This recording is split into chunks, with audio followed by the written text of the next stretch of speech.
Assalamualaikum warahmatullahi wabarakatuh. Perkenalkan, nama saya Rudi Santoso, calon guru penggerak angkatan ke-7 dari kelas 301 asal sekolah SMAN 1 Gapura, Kabupaten Sumeneb.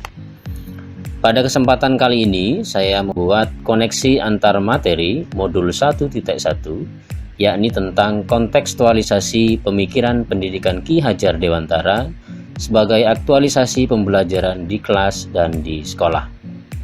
Mari kita simak bersama-sama. Ing ngarsa sing tulodo, ing madya mangunkarsa tuturi handayani. Semboyan ini tidaklah asing bagi kita insan pendidikan Indonesia.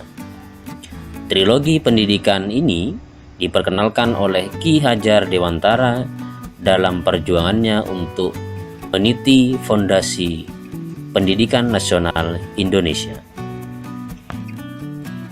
Selama proses belajar modul 1.1 dalam proses pendidikan calon guru penggerak angkatan ke-7, selama 2 minggu ini saya mendapatkan tambahan ilmu yang sangat bermanfaat, terutama tentang intisari pemikiran Ki Hajar Dewantara.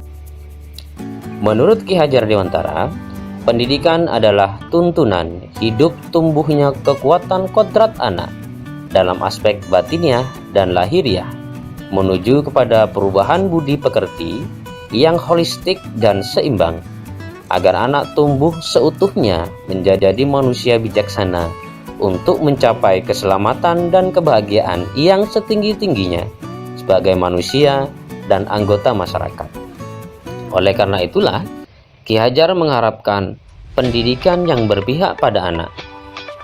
Guru dalam menuntun kodrat anak harus bebas dari segala ikatan, dengan suci hati mendekati anak bukan untuk meminta suatu hak, namun untuk berhamba pada anak dengan cara menuntun dan menebalkan kekuatan kodrat anak dengan konsep among, yakni ing ngarsa sing tulodo, ing madya mangunkarsa tuturi handayani. Berdasarkan intisari pemikiran Ki Hajar Dewantara tersebut, saya merefleksikan diri dan mengevaluasi diri tentang bagaimana kekuatan diri saya sebelum mempelajari modul 1.1. Ada beberapa poin refleksi diri sebelum saya mempelajari modul 1.1. Yang pertama, saya dalam melakukan pembelajaran masih berorientasi pada teacher center dan menganggap anak sebagai objek pendidikan, yakni objek yang harus dikembangkan dan dididik sesuai dengan kemauan guru,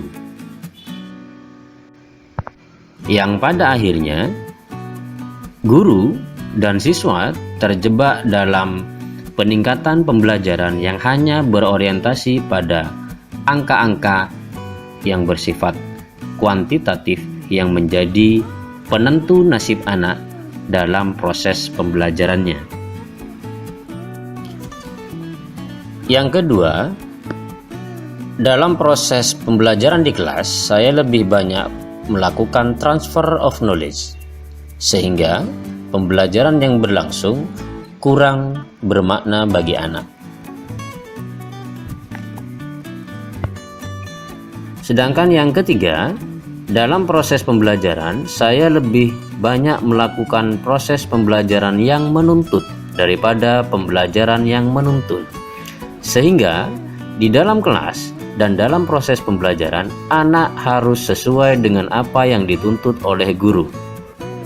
Sehingga dalam proses pembelajarannya, anak menjadi lebih pasif dan harus mengikuti apa yang dimaui oleh guru untuk mencapai ketuntasan yang telah ditentukan oleh guru.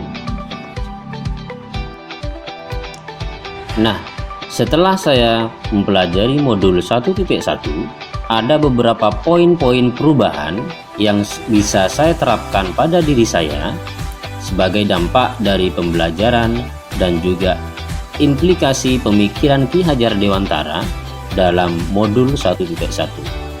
Poin-poin tersebut antara lain, yang pertama, dengan saya mempelajari modul 1.1, anak saya anggap adalah subjek pendidikan dan guru hanya menuntun dan memaksimalkan potensi anak yang nantinya akan membawa saya dalam pembelajaran yang student center, sehingga anak lebih terlayani dengan baik dan guru juga bisa memantau perkembangan anak dengan maksimal dan juga dengan progres yang sesuai dengan kodrat anak.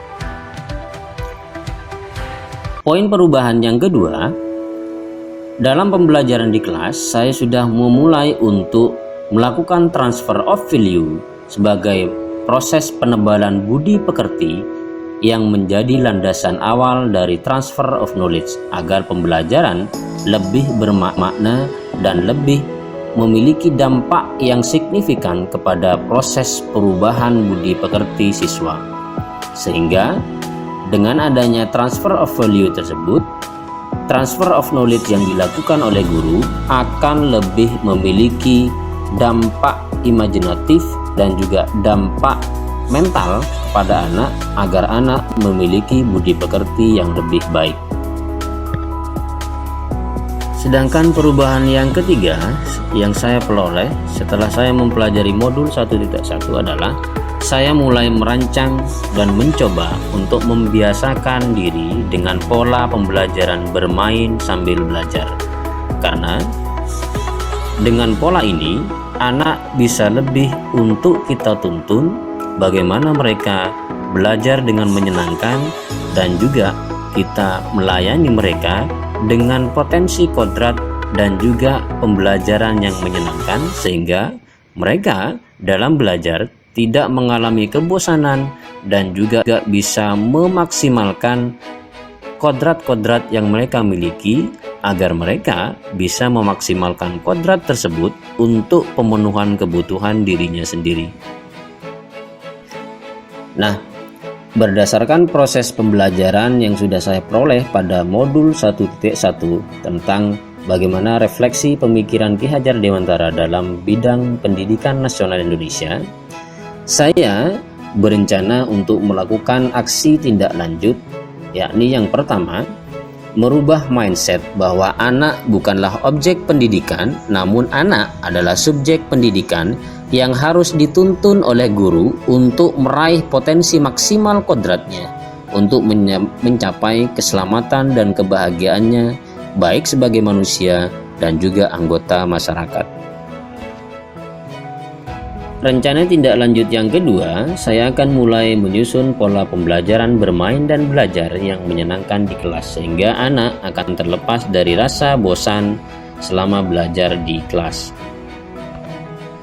Rencana tindak lanjut yang ketiga ialah saya akan mencoba untuk memanfaatkan nilai-nilai luhur sosiokultural daerah saya sebagai langkah awal menebalkan laku anak dan juga sebagai langkah pendekatan untuk melakukan transfer of knowledge dan transfer of value dalam pembelajaran di kelas sehingga anak dapat terintegrasi dengan nilai-nilai luhur sosial yang dimiliki oleh daerahnya sehingga mereka akan menjadi anak atau siswa yang berbudaya dan menjadi anak yang bisa belajar dari budayanya sendiri.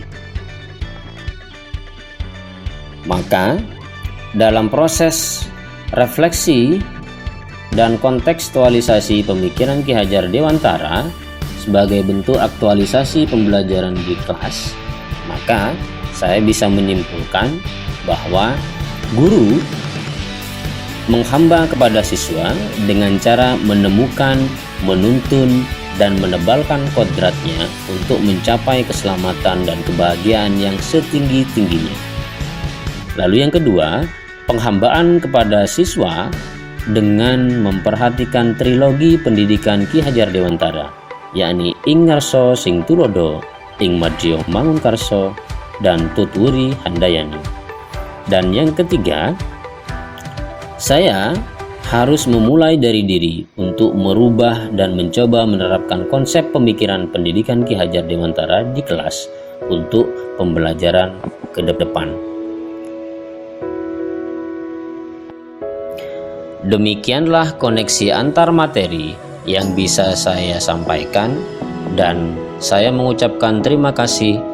Salam sehat dan sejahtera bagi kita semua. Assalamualaikum warahmatullahi wabarakatuh.